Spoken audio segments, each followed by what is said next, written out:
Buenas tardes. Agradecemos su presencia en este webinar de Universidad Levet. Está con nosotros el Dr. Leonardo Rangel Castilla y el Dr. Rocco Armonda. El Dr. Leonardo Rangel es neurocirujano cerebrovascular y neuroendovascular. Actualmente labora en el Hospital Star Médica y el Hospital Lomas Internacional, ambos en San Luis Potosí. El Dr. Rocco Armonda es neurocirujano cerebrovascular y neuroradiólogo intervencionista. Actualmente es profesor de neurocirugía en el Hospital Universitario de Georgetown en Washington, D.C. El día de hoy, en colaboración con Universidad Levet, nos presentan el tema Complicaciones en trombectomía mecánica, prevención y manejo. Las indicaciones para los asistentes son las siguientes. En la parte superior de su pantalla encontrarán unos iconos. Uno de ellos es un signo de interrogación. Si durante la ponencia tuvieran alguna duda, pueden agregarlas dando clic en el icono mencionado. Si el acceso fue a través de un teléfono celular, en la parte izquierda encontrarán el icono con el signo de interrogación para agregar sus preguntas. Al finalizar la ponencia, los doctores nos darán respuesta a cada una de ellas. We appreciate your assistance in this webinar of Levet Medical. The Dr. Leonardo Rangel and Dr. Rocco Armonda are with us today in collaboration with Universidad Levet. They present us the topic Mechanical Thrombectomy Complications. The instructions for the audience are: if you have a question in your screen, you can look at question button. If your access was in a mobile, in the left of your screen you can see the question button. Here you can write in, and when the topic ends, the doctor answers all the questions. Welcome to this webinar. Now I give the floor to Dr. Armonda and Dr. Rangel. Sean bienvenidos. Cedo los micrófonos al Dr. Armonda y al Dr. Rangel. Pues muy buenas noches a todos y todas. Gracias por estar aquí y por darle en la madre a su día y estar aquí conmigo y aguantar los comentarios o la poca información que yo les pueda dar.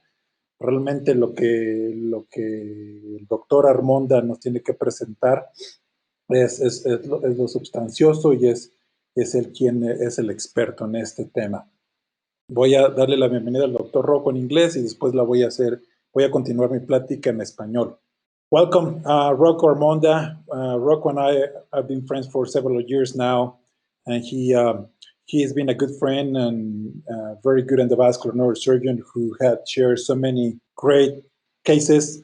And we have decided to present complications because that's a topic where we learn the most. Hopefully, you guys have lots of questions for us. We're going to start.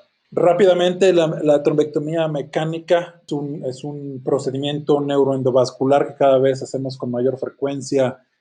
Cada vez el público y las demás especialidades están conscientes del poder que tiene este procedimiento y gracias a Dios la voz está pasando y muchas cosas se están mejorando y cada vez los pacientes llegan más rápido, etcétera. Como cualquier otro procedimiento o cirugía, este procedimiento tiene complicaciones y obviamente nadie quiere tener complicaciones, pero todos las tenemos, independientemente de cuántos años tengamos de experiencia, todos las tenemos, incluyéndome yo, pero es aquí donde realmente aprendemos. La plática va a ser unos 20 minutos mía, después unos 15 minutos del doctor Armonda y el resto de preguntas. Y pues bueno, vamos a comenzar.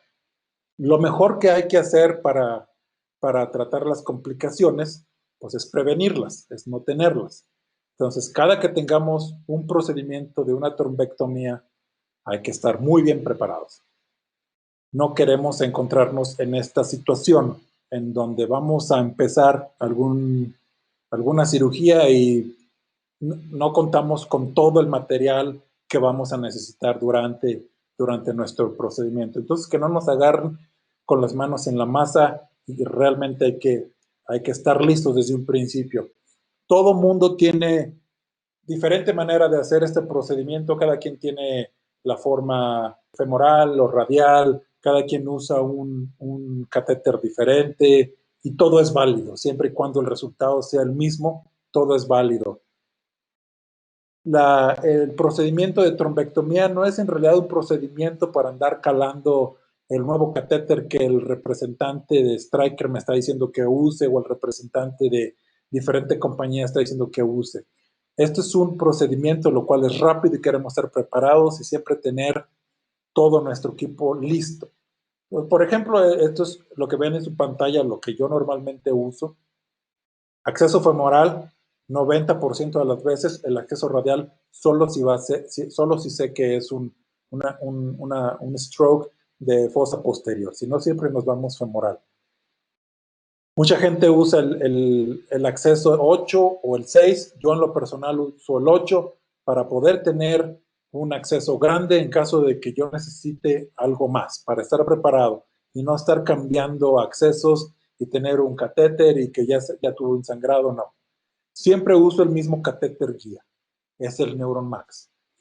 Yo no estoy casado ni recibo dinero de ninguna compañía, pero eso es lo que yo uso. Y el Benchmark he encontrado que es un catéter muy, muy bueno para accesar la arteria vertebral de forma radial y que este catéter lo puede subir hasta B3, B4 y es normalmente que lo uso. De la aspiración de catéter, ya sea el Sofía, el CAT, el JET, cualquiera, pero siempre que sea el mismo, que todos estemos familiarizados. Igual con el microcatéter, que a veces se usa, a veces no. Igual con la microguía, igual con el stent retriever, que a veces se usa, ya otras veces no. Ya con la actualidad, con los catéteres de aspiración, es rara vez se usa el stent retriever. Y obviamente tener ahí en la suite de angiografía un stent carotidio y un balón de angioplastía, porque nunca sabes cuándo lo vas a necesitar. Entonces, estar preparados es la mejor estrategia. Ahora, entrando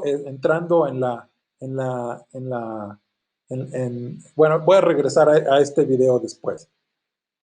Estar preparados. Nos llega un paciente de cierta edad, tenemos que llegó con un NIH grande, está completamente afásica y hemiparética, y vemos esa tomografía, ya sabemos para dónde va, el paciente va a la angiografía. Idealmente se aconseja tener una angiotomografía de cabeza y cuello, no nada más para ya saber a dónde ir, pero para saber en qué nos vamos a enfrentar, qué tipo de anatomía cervical vamos a tener que pasar, si es una carótida normal o si está haciendo una vuelta o si está haciendo un loop de 180 grados. Es bueno saber para ir preparado para estar ya en el momento. Es importante ver la perfusión para saber cuánto volumen aún tenemos que rescatar. Es muy importante muchas veces cuando no podemos abrir un vaso y le intentamos 1, 2, 3, cuando no sabemos realmente cuándo parar. Sí, la mayoría de las veces nos vamos como por el feeling de yo creo que ya abrimos suficiente, pero entonces para saber, importante, cuánto tejido cerebral aún sigue abierto para poder abrirlo. En tipo de acceso, hay el radial y en ciertas ocasiones el acceso directo carotidio, que hay que estar familiarizados. Obviamente accesos complejos, de arcos complejos, ya lo habíamos de haber pronosticado al ver la angiotomografía y ver los tipos de carótidas cervicales. La mayor parte de lo que les voy a mencionar lo pueden encontrar en este libro, que tiene un capítulo dedicado a temas de complicaciones. Ahora, directamente en qué tipos de complicaciones hay. Bueno, iniciamos con las complicaciones de acceso. Está hematoma, el hematoma retroperitoneal, el pseudoneurisma, la infección y el daño a nervio, que realmente son raras. En cuanto al hematoma, el paciente la mayoría de las veces ha recibido TPA, entonces eso va a aumentar la incidencia de hematoma. Yo en lo personal siempre uso un kit de microacceso para saber bien dónde estoy antes de dilatar para poner un acceso 6 u 8. Es más fácil, si he funcionado muy alto, muy bajo, comprimir un agujero pequeño que uno grande. El hematoma retroperitoneal de rutina siempre encuentro el cuello del hueso femoral y algunas de las veces he usado el ultrasonido, especialmente pacientes obesos, que a veces es difícil localizar el pulso, nomás hacia la palpación. El pseudoneurisma hay que tener mucho cuidado en la técnica de cerrar. La mayoría, el 99% de las veces uso un dispositivo. En lo personal uso el dispositivo Angiosil o Angiosil, que el 99% de las veces funciona. Cada quien tendrá su dispositivo de cierre, pero el que funcione es el que deben de continuar a usar. La lesión de nervio o infección básicamente son muy raras y nomás son en pacientes de riesgo, como pacientes obesos o pacientes que hayan tenido accesos previos o cirugías previos de la región inguinal. Y una vez que hemos pasado el arco y ya tenemos seleccionado nuestro vaso, en este caso un infarto de la arteria cerebral derecha, ya tenemos nuestro catéter guía en la arteria carótida interna. Realmente este es el procedimiento en que trabajamos a ciegas, porque no sabemos cuál es la dirección exacta de la cerebral media. Puede ir hacia arriba, hacia abajo, hacia diagonal, etcétera. Entonces, la mayoría de las veces cuando avanzamos nuestra guía o nuestro microcatéter que hemos cruzado el trombo y vamos reconociendo el trayecto de la microguía en base a lo que ya hemos visto. Si vemos que se va muy abajo, vamos arriba, pues algo anda mal. Entonces, prácticamente este es un procedimiento en el cual vamos a ciegas.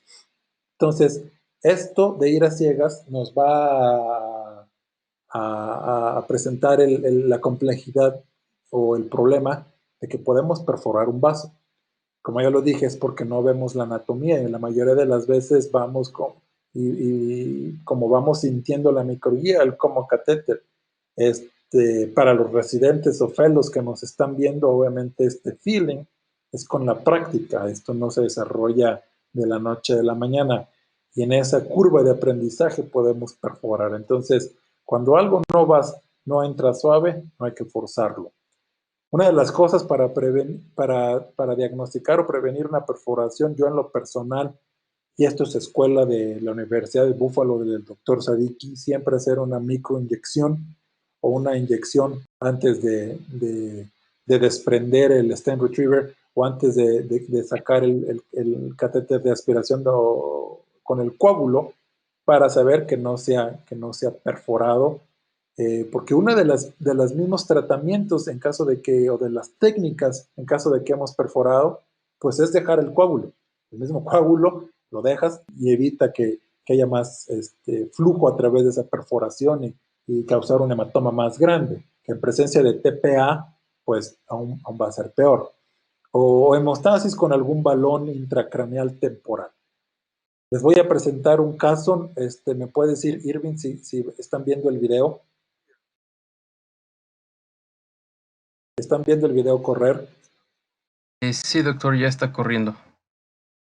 Bueno, entonces este video es para enseñar este problema.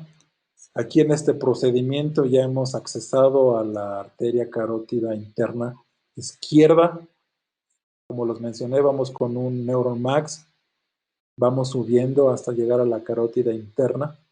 Como ven, es un procedimiento que es a ciegas. En este caso hicimos un sistema triaxial, usamos un sistema triaxial de microguía, de microcatéter y de catéter de aspiración. Ya hemos subido la microguía, ahora están viendo que vamos subiendo el catéter de aspiración. El paciente está despierto. Hemos identificado la oclusión de la arteria cerebral media. Hay un poco de efecto de movimiento porque el paciente está despierto. En este momento estamos cruzando el trombo con el microcatéter. Lo pueden ver aquí. Ahí va la microguía. Y ahora en una proyección lateral, ven la microguía. La microguía, como lo van a ver, desapercibidamente se me fue muy distal. Normalmente se queda por aquí, pero en esta ocasión me fui muy distal hasta casi donde acaba la pantalla. No hice una inyección o una microinyección. Removimos el catéter de perfusión con el coágulo. Ahí va el catéter de reperfusión subiendo. Aquí lo ven en la proyección anteroposterior.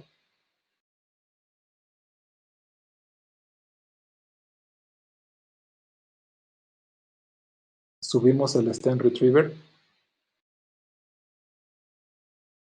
Ahí va el stent retriever.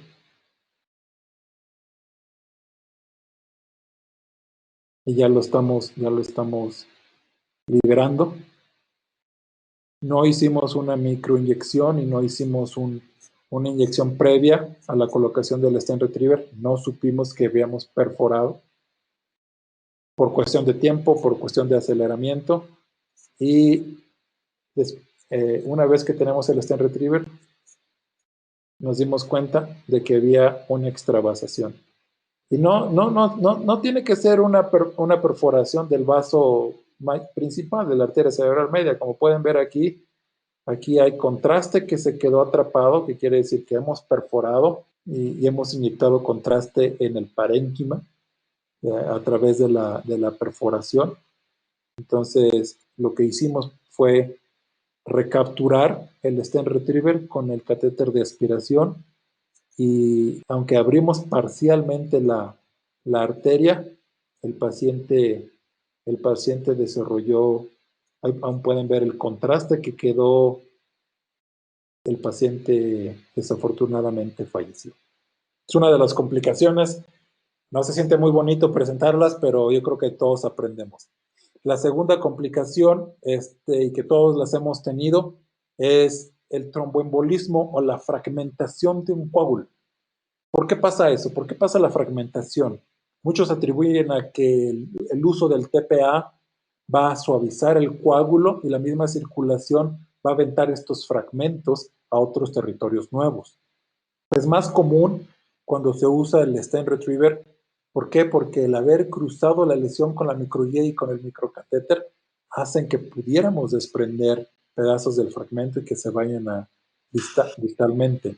Pues una vez que hemos identificado fragmentos, ahí hay que evaluar el riesgo-beneficio de ir tras estos fragmentos. En esta ilustración, que es del video que les voy a mostrar, tenemos una oclusión de la arteria basilar y cuando abrimos la arteria basilar, lo primero que se hizo fue irse un émbolo al número 1 que ven ahí, que es la cerebral posterior derecha. Lo jalamos, fuimos por él, y después ese mismo fragmento se fue a la cerebral posterior izquierda, hicimos la misma técnica y ahora se fue a la cerebelosa superior y ahí fue donde nos detuvimos. El paciente estaba inestable hemodinámicamente y decidimos terminar. Aquí les voy a presentar el video de lo que les estoy hablando, que realmente es muy ilustrativo, pero cuando uno está haciendo el procedimiento es muy frustrante. Acceso radial, como pueden ver. Identificada la arteria vertebral, subimos por la arteria vertebral. Identificamos de inicio la oclusión.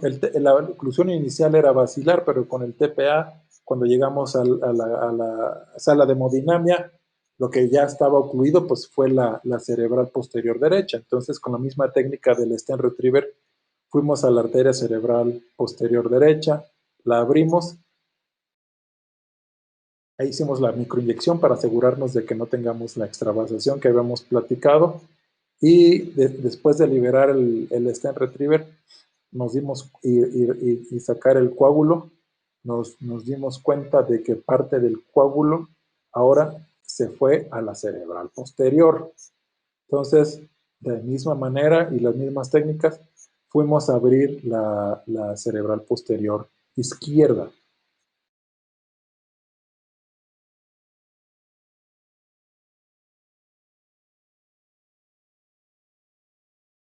Y una vez que logramos hacer eso, bueno, lo hicimos parcialmente, pero ahora necesitamos un segundo pase con la misma técnica. Era un coágulo que era difícil de sacar. Ahora que ya lo vimos abierto, la cerebelosa superior estaba ocluida y decidimos terminar. El paciente ya estaba hemodinámicamente estable y decidimos terminar. ¿Qué es lo que pasa con estos coágulos difíciles? Recuerden que hay diferentes fuerzas de fricción que se van acompañando unas con otras. Tenemos el flujo sanguíneo anterrógrado contra el retrógrado, más la densidad del coágulo o la fricción que va a originar el coágulo. Normalmente el coágulo compuesto de células rojas no tiene tanta fricción como un coágulo compuesto de fibrina, y es ahí un campo de investigación para saber tipo de coágulo que estamos presentando antes obteniendo en este paciente antes de hacerlo. Por ahí hicimos un experimento, un coágulo rico en células rojas contra un coágulo de fibrina. Obviamente el coágulo de células rojas se desliza más fácilmente, tiene menos fricción.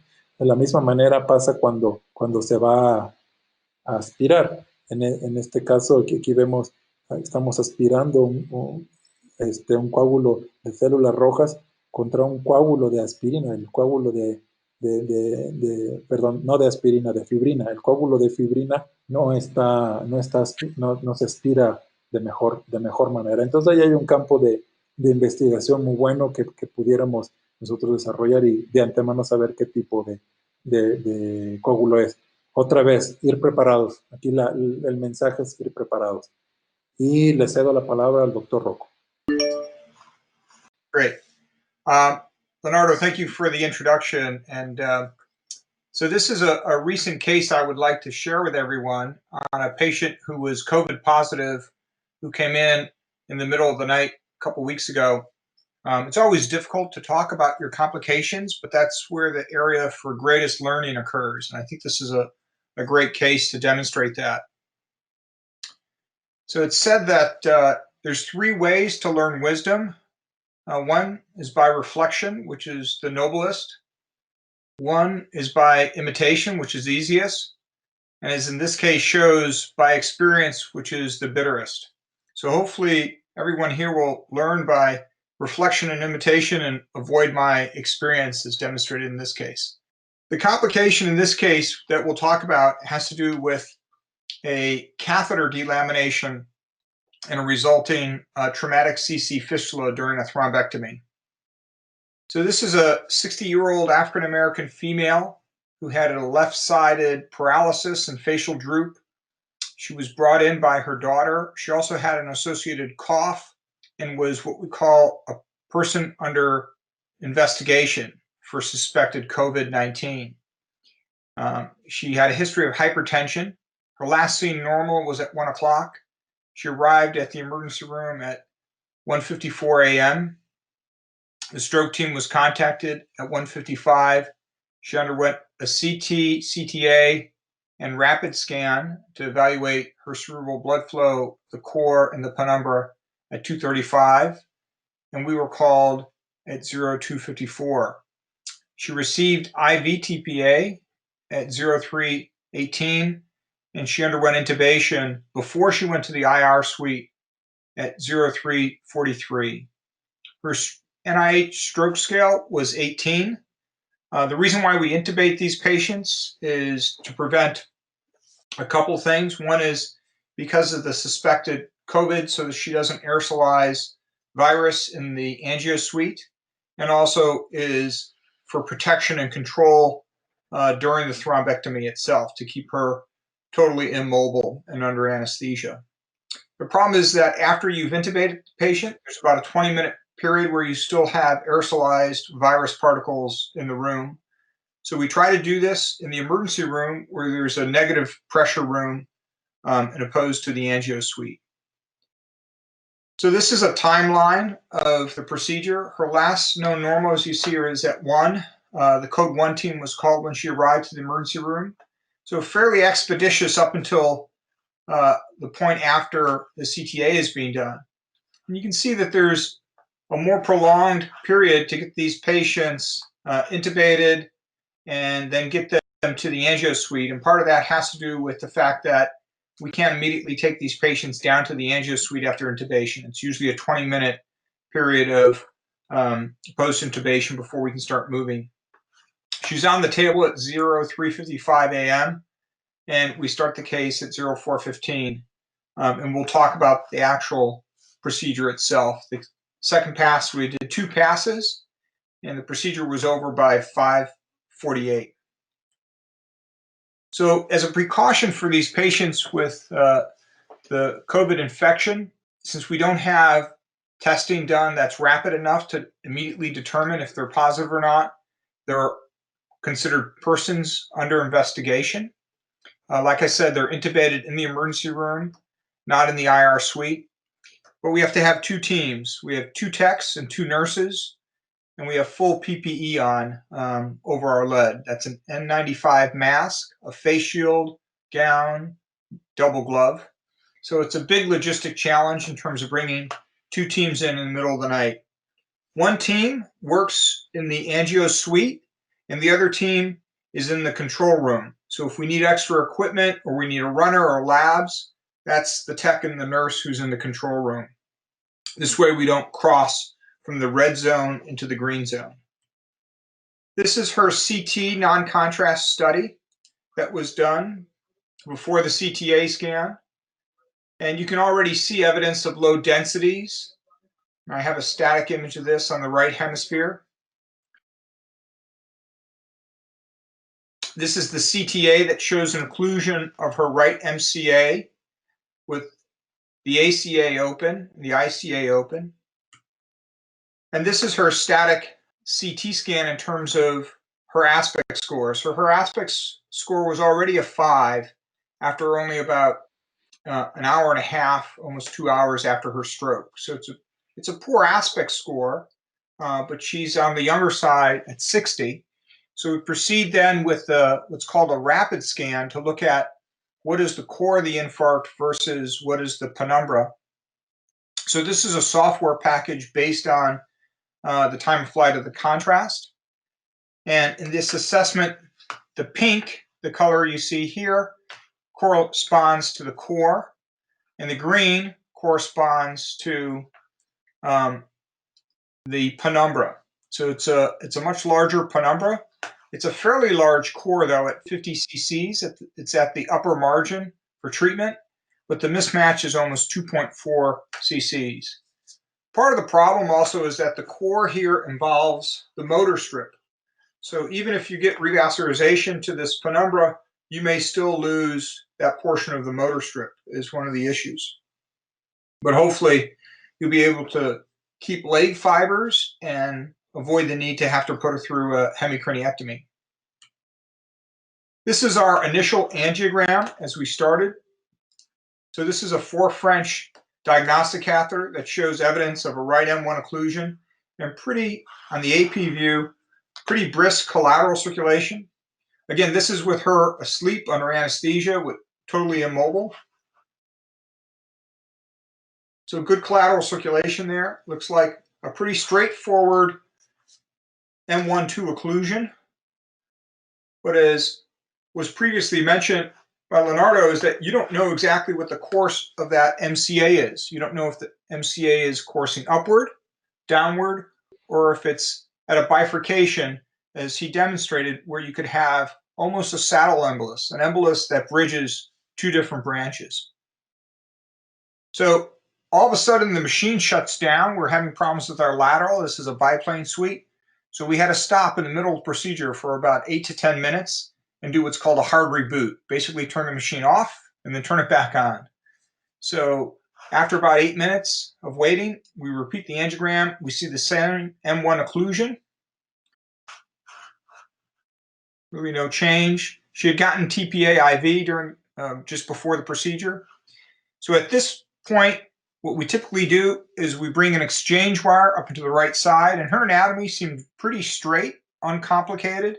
Her arch was not very difficult. We bring a Rosen exchange wire into the cervical carotid. Here's the Rosen exchange wire, and then we bring up basically a ballast, which is akin to a long guide sheath, a 6 French guide sheath, which is our working platform then to bring our aspiration catheter, our microcatheter, and our stent retriever through. We had some resistance as we were bringing our Jet 7 and microcatheter up through the ballast into the prepetrous carotid, so we stopped. We didn't try to advance it because of the resistance. We pulled the guide catheter back, and we did a repeat angiogram through the Jet 7, and we saw evidence of what appeared to be a dissection versus associated spasm involving the cervical prepetrous internal carotid artery. And usually when I encounter something like this, what I do is I try to bypass this with a glide wire. Sometimes I also give some nitroglycerin through the catheter to relax the vessel. In this case, the glide wire, the 035 glide wire with the Jet 7, passed very easily through this region of spasm versus dissection up into the petrous cavernous junction of the internal carotid artery. So here's the glide wire. Here's the Jet 7, and it's going to be advanced over this glide wire up to the petrous cavernous direction. I don't know if you can see the arrow there, up to this portion of the carotid artery to start. We then go ahead and repeat the angiogram through our intermediate catheter. So our intermediate catheter is parked now at the petrous cavernous junction. We try to identify our target, and our target here is going to be the MCA. And here's a lateral view.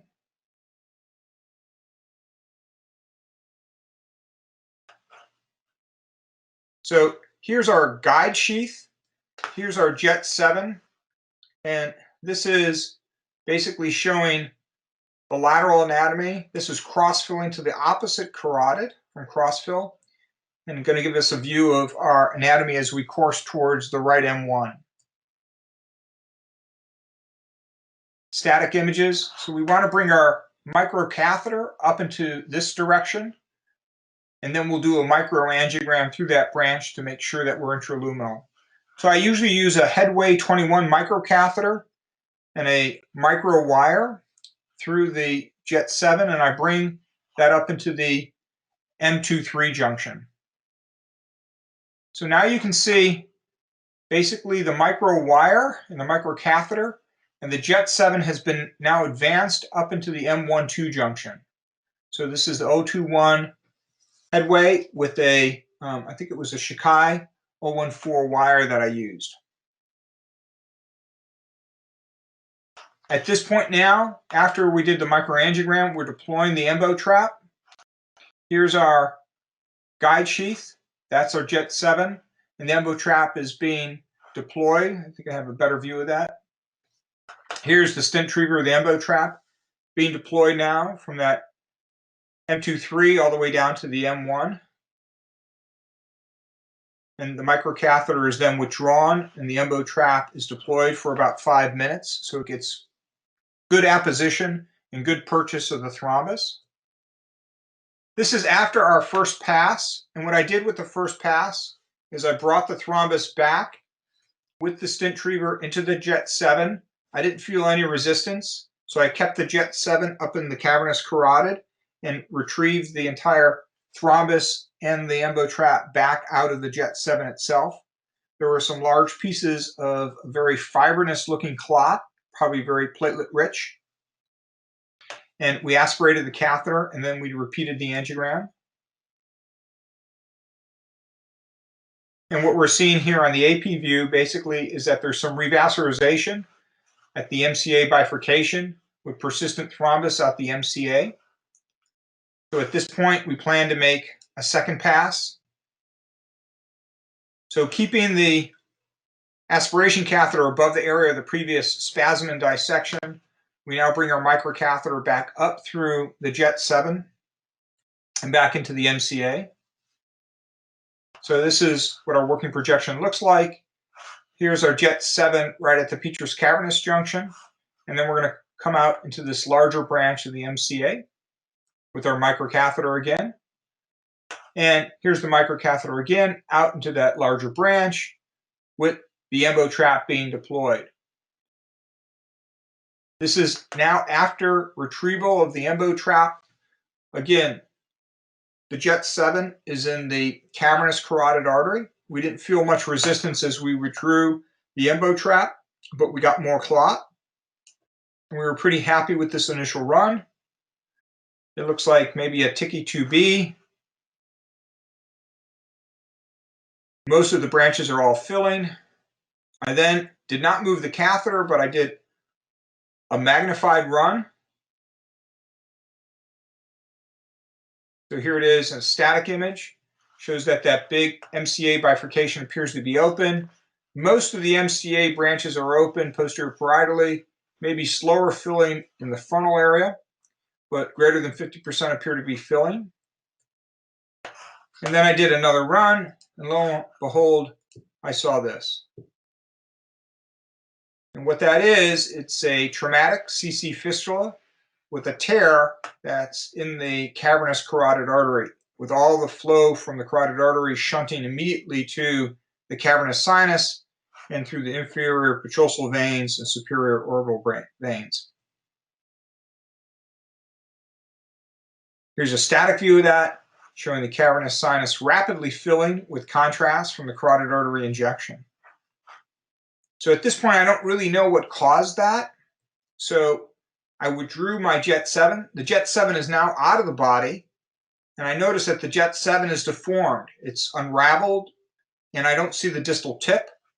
When I do an immediate fluoro, I see the distal tip of the Jet 7, what is contained now within the guide sheath. So this is the tip of the guide sheath. This is the tip of the Jet 7, and it's actually trapped in the guide sheath. So I didn't do another angiogram at this point. I take the whole system out and I inspect it. I then bring a 4 French H1 up and I repeat the angiogram, make sure I don't have any retained metal in the head. Again, I see the CC fistula and I see the dissection. And I don't see any filling from this side. So I did a repeat angiogram on the opposite side.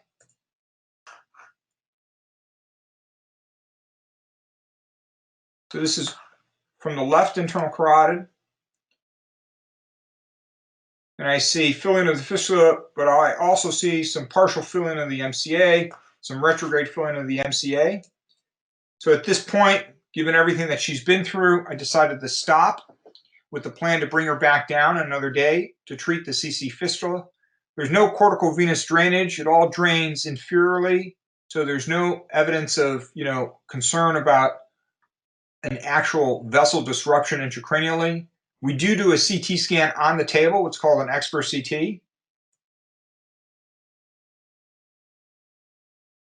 Here shows the cross-filling and partial filling of this MCA branch, but not nearly as vigorous as what we had after our 2 thrombectomies, or 2 passes. We did see some, what appears to be contrast versus petechial hemorrhage, which in this area of the basal ganglia, post-thrombectomy. This is not uncommon to see contrast like this, though, after a thrombectomy.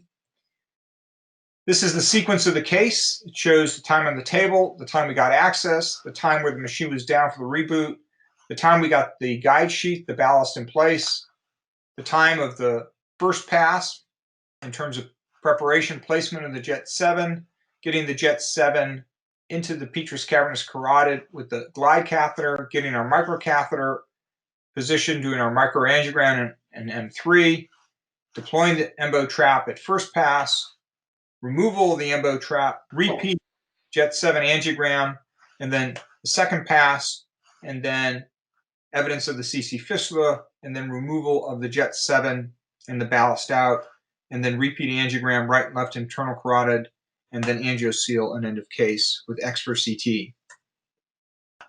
So this was the most dramatic finding I saw during the case, is this sort of disassembly and prolapse of the guide catheter, or excuse me, of the aspiration catheter.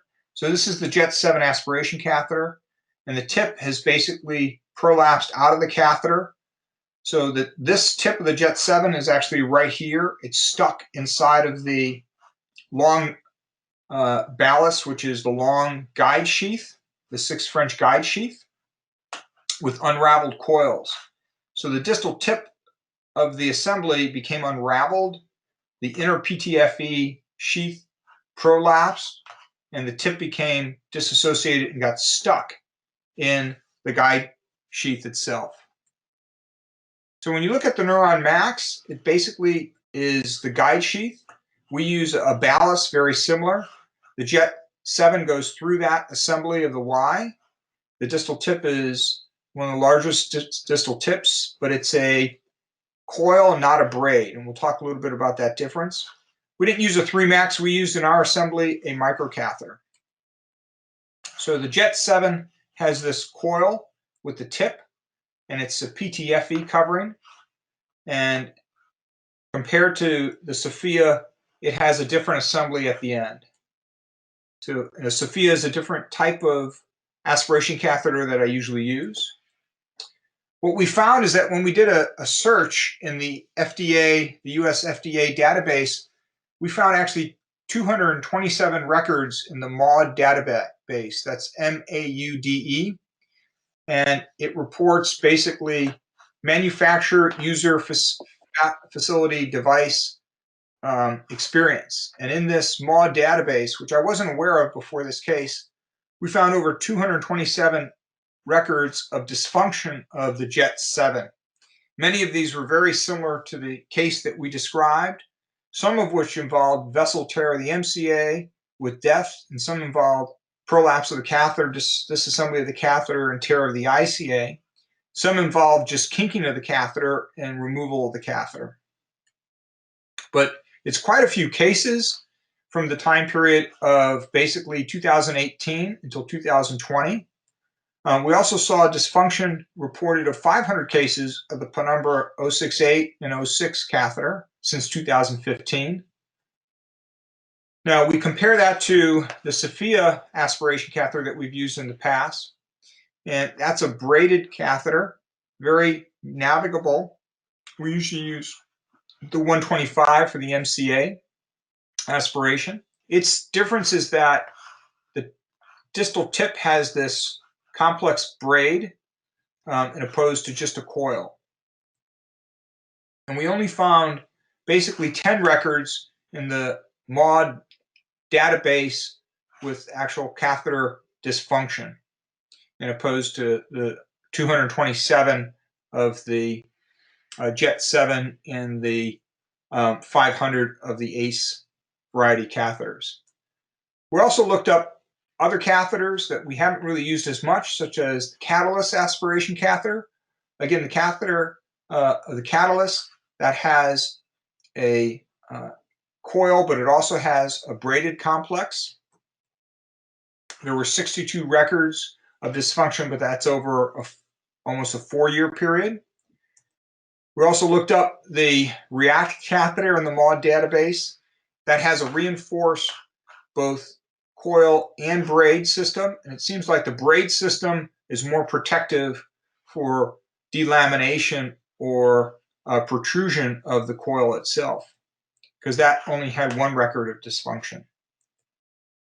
So reiterating what Leonardo talked about, there's a lot of forces that are transmitted to these catheters during the process of clot aspiration.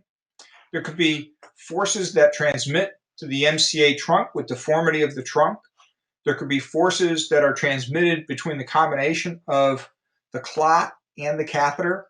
Dr. Siddiqui and his team up in Buffalo examined this.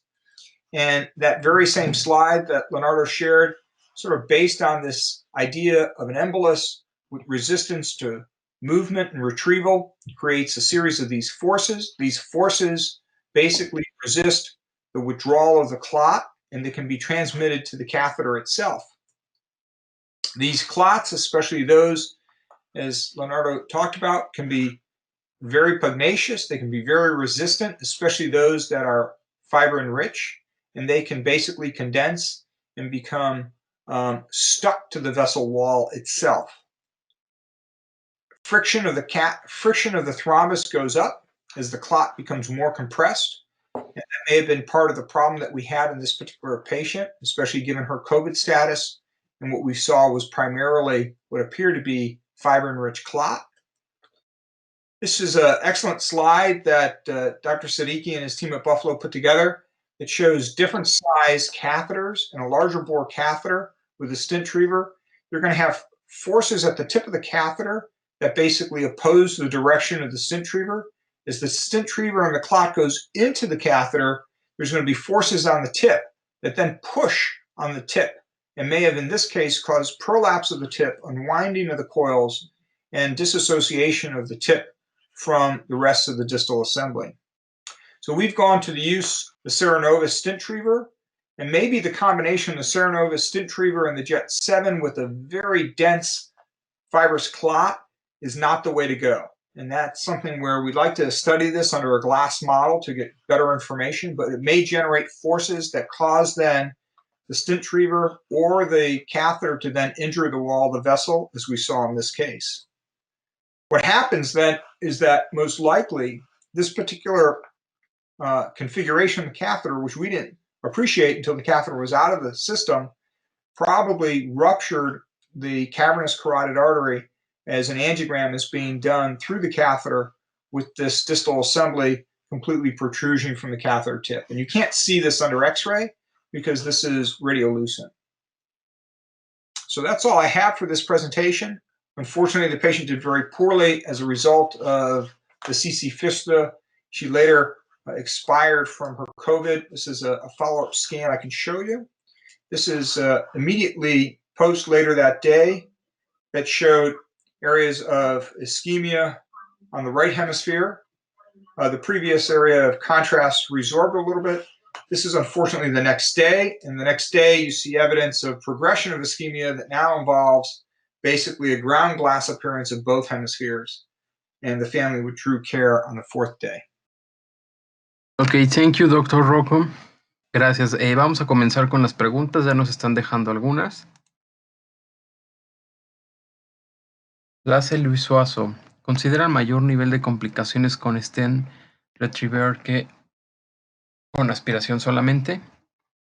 Sí, sin lugar a duda. Las complicaciones son mayores con el stent retriever que con la aspiración solamente. En mi corta carrera he aprendido y lo he visto y todo el mundo platica de esto. Entonces, si se puede abrir un vaso con solo aspiración, adelante. ¿Por qué con el stent retriever hay más complicaciones? Bueno, primero porque hay que cruzar el coágulo con el microcatéter y la microguía. Ahí hay uno.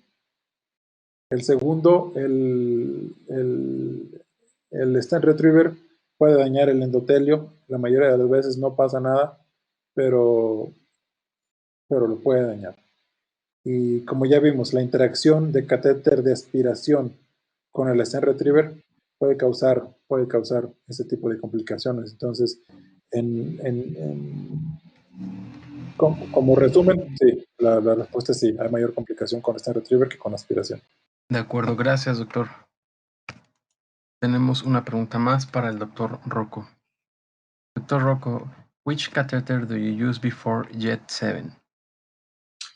Yeah, so typically we use the Sophia 6 catheter for the M1, an ICA. For an M2, we would use the 5 French Sophia catheter. And I think the Sophia catheter has a better design because of the braid, and it might kink, it might not advance. And if it didn't advance and we couldn't use the adapt technique where you do just aspiration, then we would bring a microcatheter up and use a stent retriever. So like Leonardo said, our first preference is to do aspiration as a no touch, so you don't actually have to put a microcatheter or a stent retriever past the thrombus. You just aspirate the thrombus proximally. And we typically would use the Sophia catheter. Previously, before the Sophia catheter, we were using the 068 and 06 ACE back in 2015, but we saw a big improvement in the summer of 2015 with the Sophia catheter, so we made a transition. The problem with the Sophia catheter is that it can ovalize and it can get kinked around tortuous anatomy, and sometimes it won't advance to the distal target, so you have to keep it in the cavernous carotid, and you have to use a microcatheter or a stent then as another opportunity. So that's a great question. How often do we remove the entire system to remove the clot? Typically, and do you consider double access as an option for controls? We typically don't do double access. What we usually do is leave a guide sheath into the proximal cervical carotid or cervical vert, and then through that long guide sheath, either the neuron max or the ballast, or in some other cases, we've also remote pass, we used a shuttle sheath, and we use an aspiration system or a stent retriever as a device. There have been some cases where if you're going transradially, you have to take the whole system out, unfortunately. And then you have to reaccess because you don't have, through most of the radial access, you don't really have the ability to use a long guide sheath like you do transfemorally. So if you're using a large aspiration catheter, it usually takes up the size of your guide sheath in your radial artery. So in a radial artery case, it's a little bit different, where you might just do an aspiration and then have to reaccess the vessel. Perfecto, doctor. Ok, la siguiente pregunta la hace Alfredo Caballero. ¿Ha notado que según el origen de la oclusión esté más asociado a complicaciones, por ejemplo, que el nivel de obstrucción sea carotidio o una oclusión en tándem? La oclusión en tándem yo creo que es la más compleja de todas. Más compleja que la carotidia y más compleja que la de cerebral media. ¿Por qué? Porque la oclusión en tándem, pues hay que abrir dos vasos. Ha habido la discusión de que cuál abres primero, si la carótida o la cerebral media o la bifurcación. Yo en lo personal abro la carótida. Una vez que tengo un stent colocado en la carótida y abierto, ya puedo subir todo mi sistema a través del stent y seguir con la intracraneal. La obstrucción carotidia, pues normalmente es un coágulo largo y ahí tienes que lidiar con un coágulo largo. Normalmente con aspiración directa sale, pero a veces hay que liberar poner un stent retriever. Pero claro, la oclusión, la complicación, la facilidad de abrir, de profundir, va a ser de acuerdo al vaso. Y el carotidio y el tándem, por mayor, son las más complejas. El tándem es la más compleja. I don't know Rocco, what do you think? You know, I think that I usually try to get through proximally, and if I can get through proximally and get to the distal target first, then what I do is I do my MCA thrombectomy first, and then on the way out, I might angioplasty and stent the carotid, or I might just angioplasty it, or I might just dotard it, dilate it with the access sheath. Sometimes, just passing the diagnostic catheter with a glide wire, with the Neuron Max, or with the ballast is enough to dilate it up to create a channel. And then if I don't have to put a stent in acutely, I might just do a submaximal angioplasty of the carotid on the way out. And it depends on how it looks. If it looks like it's still very irregular and it's very stenotic, those are cases that I usually go ahead and do a definitive angioplasty and stenting on the way out. But what I try to do is minimize the number of times I have to cross the lesion. Sometimes in these cases, you have to angioplasty it and stent it just to get across the lesion to the thrombus, to the MCA thrombus. And some are very tough because it could be a chronic occlusion with a distal emboli from the end of the thrombus, and it could be something that you can't cross. So in those cases, I usually just do a diagnostic angiogram from the other side, look at what the collateral circulation looks like. It's all a matter of, can you cross it proximally? If you can't cross it proximally, the case usually is over. So I usually try to cross it proximally. If I can cross it proximally and get to the MCA, I usually do that first. And in a way, that becomes sort of almost like a balloon guide catheter. It becomes my control for competitive, blood flow, so I don't have a distal emboli when I do the distal MCA thrombectomy. But I think, you have to have a variable strategy depending upon what the anatomy looks like and depending upon what your access across the proximal carotid is like. Thank you, doctor. Bien, Alfredo Caballero, ¿ha notado que la inyección a través del microcatéter esté asociado a riesgos de embolias distales? No, realmente una vez que ya has cruzado y ya vas a hacer una microinyección, Pues no, digo, hay que tener cuidado que no exista, que no haya la presencia de aire dentro del microcatéter. Por eso es que el catéter guía, el catéter de aspiración, el microcatéter siempre, yo personalmente los tengo conectados a un salino, a un flush continuo. Pero ya una vez que hayas cruzado la inyección, realmente no es el problema, sino el problema es antes cuando cruzaste el coágulo. Los pedazos del coágulo son los que ya se fueron distalmente. Yeah, so the way I understand this is there a complication with an injection from your microcatheter angiogram? Right. With distal emboli? Not typically, no. No, usually after you do the microangiogram, like you said before, it gives you sort of a validation of safety that you're intraluminal. And I usually don't see complications from it. What you will see on the CT scan is that you will see contrast that looks like blood, but it's usually just contrast that basically stagnates in the distal circulation. But it's usually not of significance. It's not a hemorrhage. It's just contrast that seems to sit there, and then it dissolves on a repeat CT. But I think it's more important to do that angiogram because that angiogram is much safer than putting a stent triever extraluminally. You know, it's a small.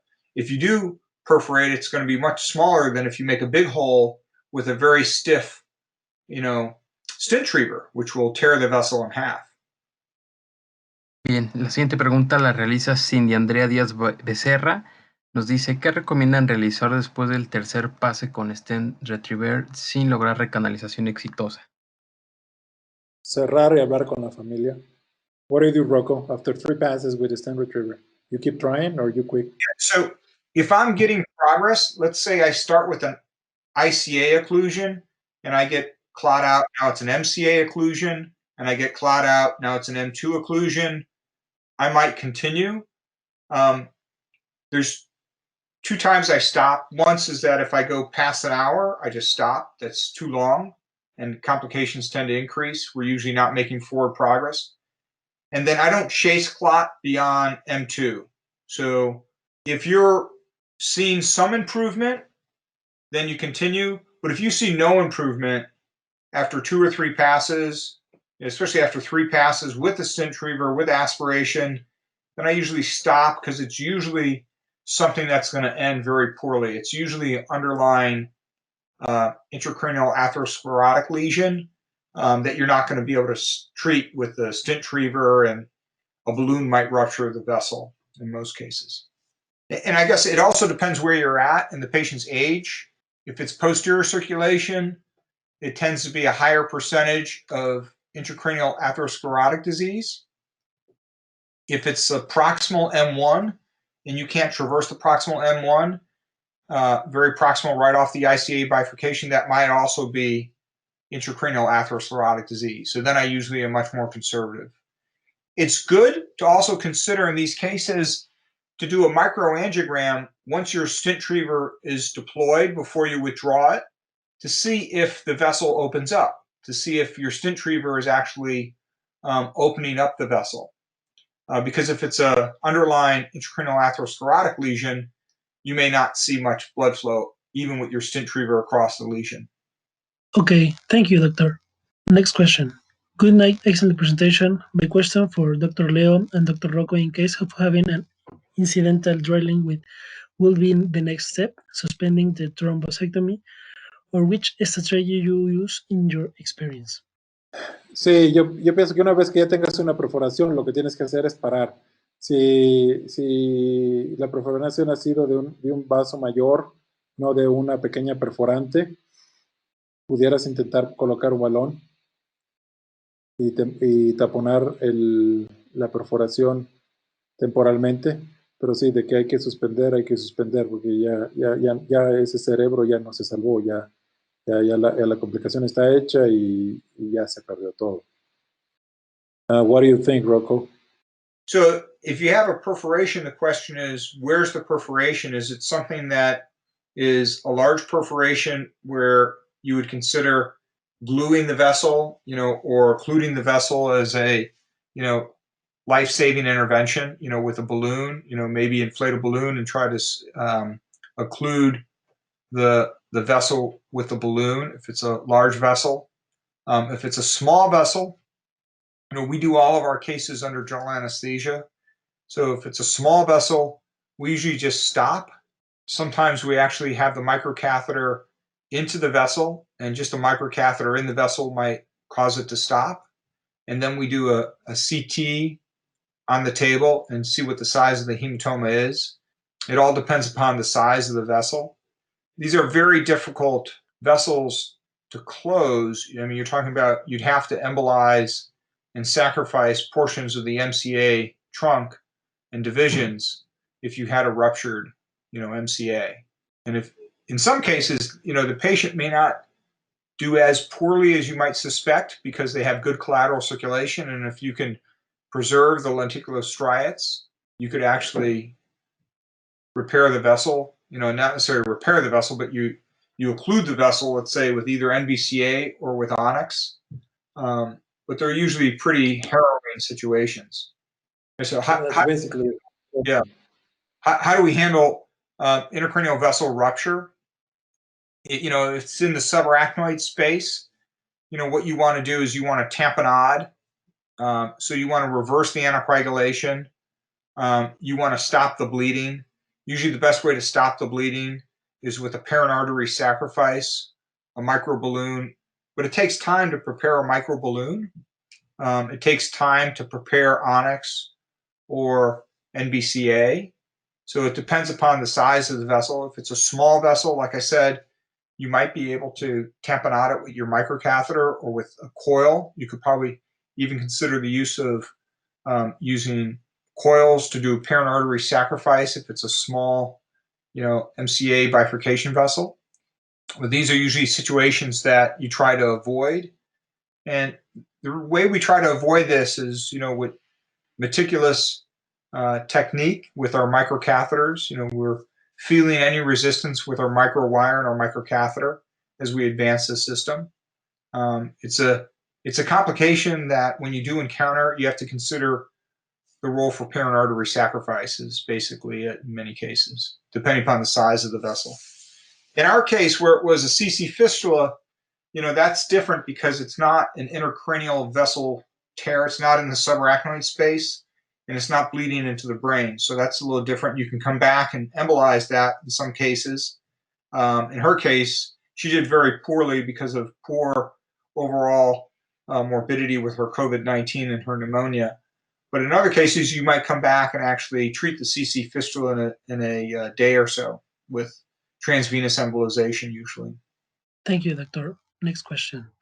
In your experience, what is the percentage of mortality after thrombosectomy? Pregunta Juan Carlos.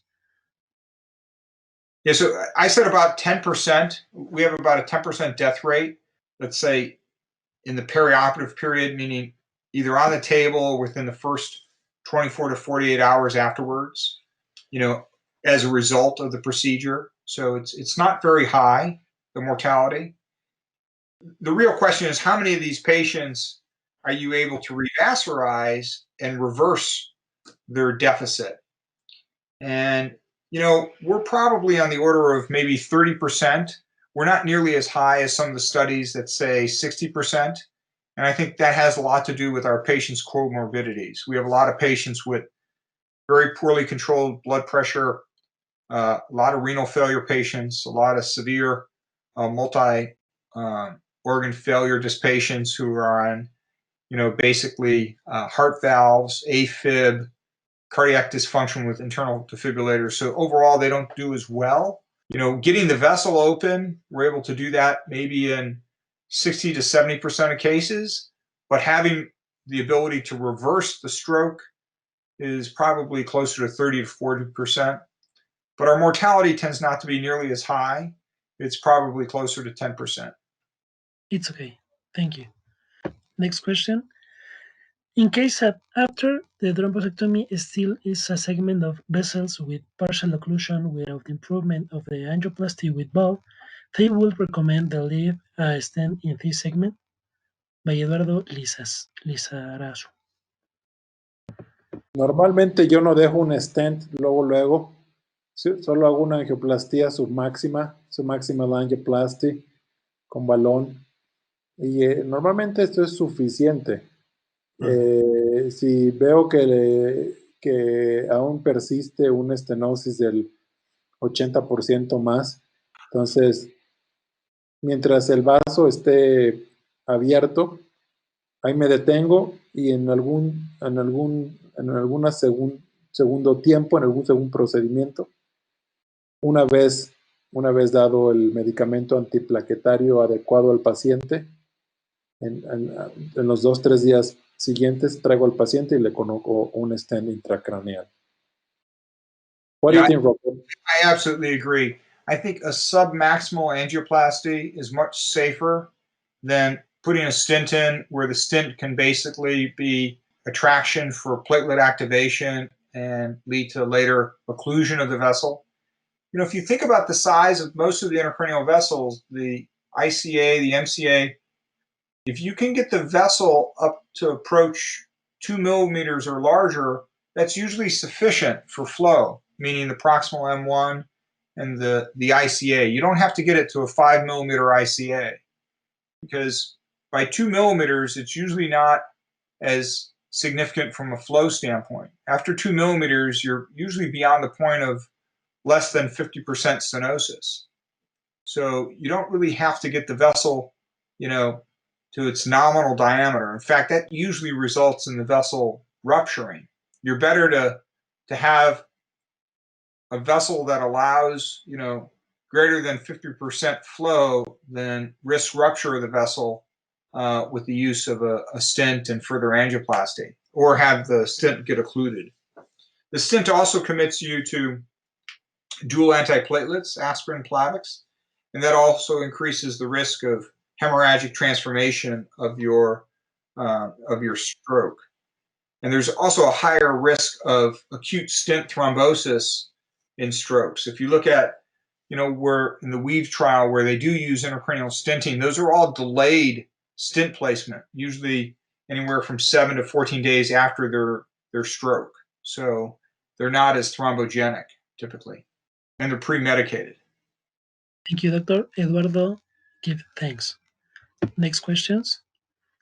¿Y si es una placa complicada, consideran angioplastía intracraniana con stent? Pregunta Luis Suazo. Yo creo que esa es la misma pregunta anterior. De entrada, si es en la fase aguda, con oclusión, ya se abrió, ya hay enfermedad aterosclerótica, hacemos una angioplastía submáxima y hacer un control. Si después del control persiste, entonces ya se coloca un stent de una manera más, sin tanto urgencia, de una manera más segura. I think it's the same question, Rocco. Yeah, so we really do try to avoid placement of a stent. I mean, one case we might use a stent if we have a dissecting flap and maybe to tack down a flap. Some of the older stent retrievers, the Solitaire back in Europe, back I think 2014, 2013, they actually had electrolytic detachment. So you could actually electrolytically detach the old first generation Solitaire, and it would act as a stent. And there might be some cases where, you know, that's beneficial if you have a flap or a dissection, but in most cases you don't want to leave a stent in the intracranial circulation. Thank you. Continuamos con la siguiente pregunta. ¿En cuánto tiempo dejan colocado el stent antes de realizar la retracción del trombo? Pregunta Alfredo Caballero. Normalmente 5 minutos. The question is, how long do you keep the stent retriever deployed before you pull it? I said about 5 minutes. Yeah, 5 minutes is pretty much what we do. And during that 5-minute time, you can do you can do another angiogram through your intermediate catheter and take a look at what happens to the vessel.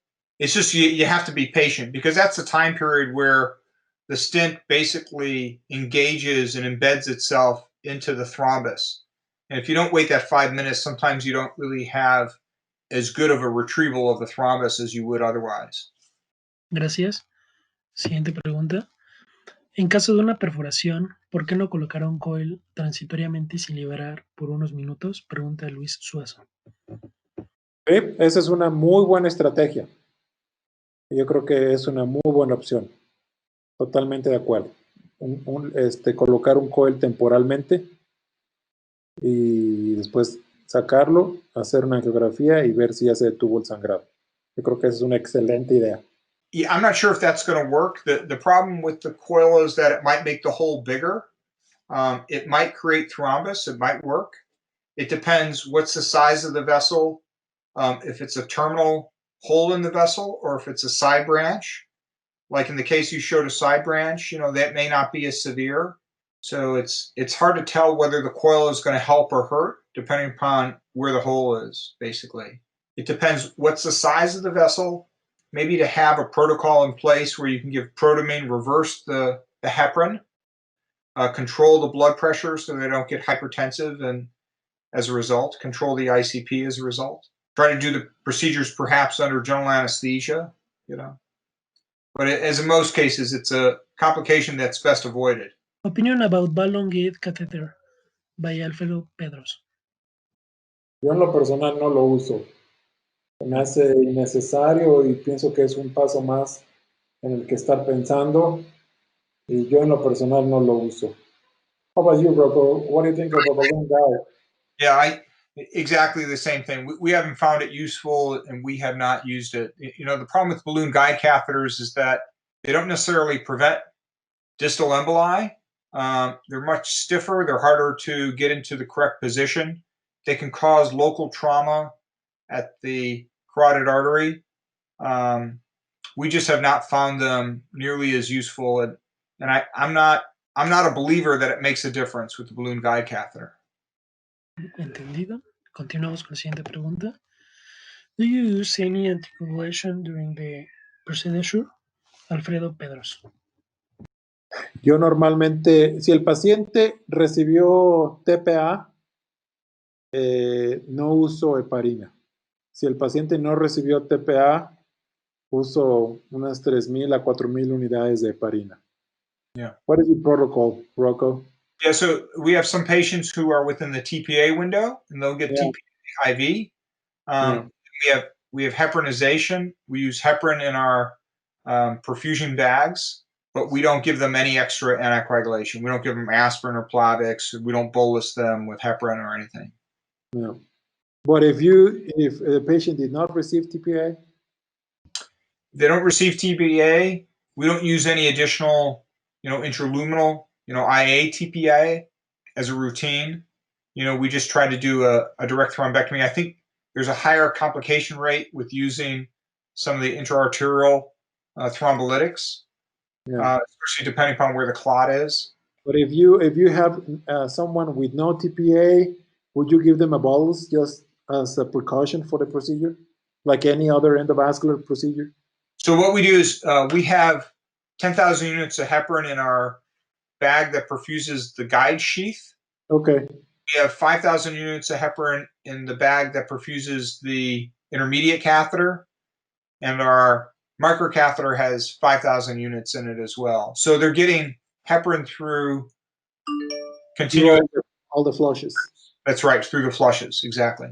Through the flushes, but not as a bolus. Okay, that's another way to do. I don't have as much heparin as you do, but I give them a small bolus. Right. I think the effect is the same. The ACT is usually on the order of about twice normal by the end of the case.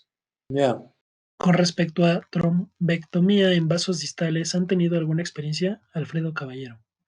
Normalmente abro hasta M2 o hasta cerebral posterior. La única indicación para mí para irme a un vaso distal como M3, solo si ese vaso M3 es el vaso angular y está irrigando el área de habla o el área motora. Si no, hasta M2 me quedo. What is your experience on distal vessel occlusion, Rocco? How far do you go?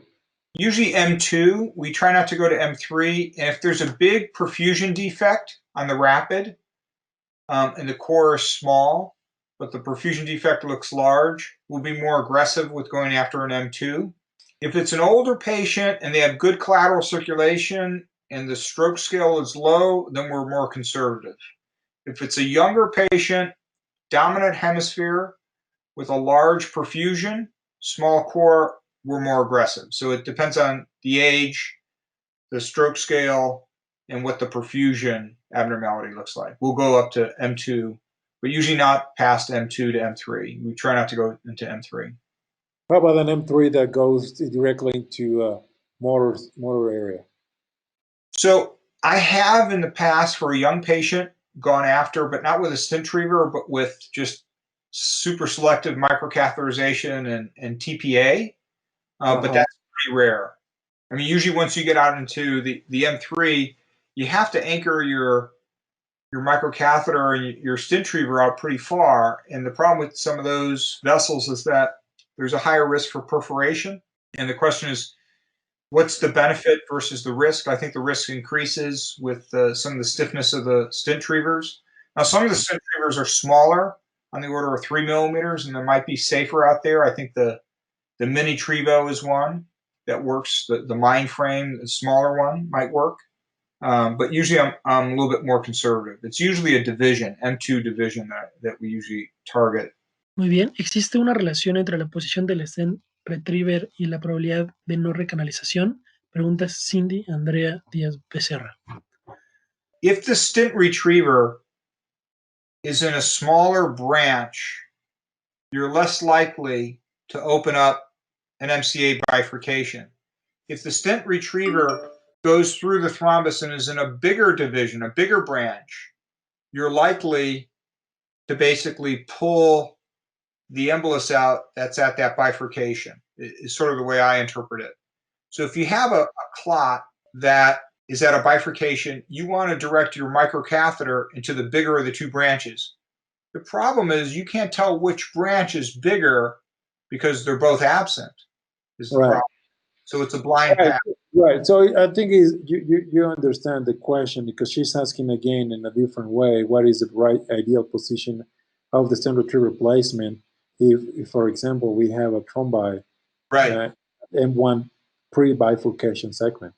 Right. So you want the stent to go, the microcatheter to go into the bigger of the two branches. You just don't always know which one that is. I guess usually I prefer to go into the superior division, if I think about it most of the time, because the superior division tends to irrigate the motor strip and Broca's area. The inferior division tends to be maybe a little bit smaller. And the smaller branch, you can maybe retrieve part of the thrombus out if you're in the bigger division. I think the other thing that influences that we don't know is the length of the thrombus. If the thrombus is longer, and if it's more platelet rich, that tends not to be as successful. So what you could do is you deploy your stent retriever and then do an angiogram through your aspiration catheter, and you can see what the vessel looks like in terms of its luminal diameter after you've deployed your stent retriever as you're waiting for that 5 minutes. That's one way to assess it. Another reason to do a microinjection. Yeah, you want to do a microinjection certainly before you deploy a stent retriever, absolutely. Yeah, to make sure that you're in the right branch. To make sure you are beyond the clot. Definitely want to be beyond the clot, absolutely. For a long thrombus, that's right. Rocco, thank you so much for joining us tonight. We really appreciate all the knowledge that you have shared with us, and we look forward to have you again. Well, thank you very much for the invitation, and thanks for all the attendees for taking the time out tonight with some wonderful questions and really very thought-provoking discussion. Thanks again, Leonardo. Have a good night. Have a good night. Gracias a todos y nos vemos pronto. Gracias, doctor. Nuevamente agradecemos su asistencia y damos nuestro reconocimiento y agradecimiento al doctor Leonardo Rangel y al doctor Rocco Armonda por su excelente participación. Por último, invitamos a nuestros asistentes médicos a contestar una breve encuesta que les aparecerá al finalizar la sesión y a que estén atentos a los próximos webinars. Now we appreciate your assistance in this webinar. We are very grateful with the Dr. Leonardo Rangel and the Dr. Rocco Armonda for the excellent participation. Finally, we invite our doctors to answer a poll we will appear when you close this page. We invite you for the next webinar. See you. Muchas gracias. Hasta luego.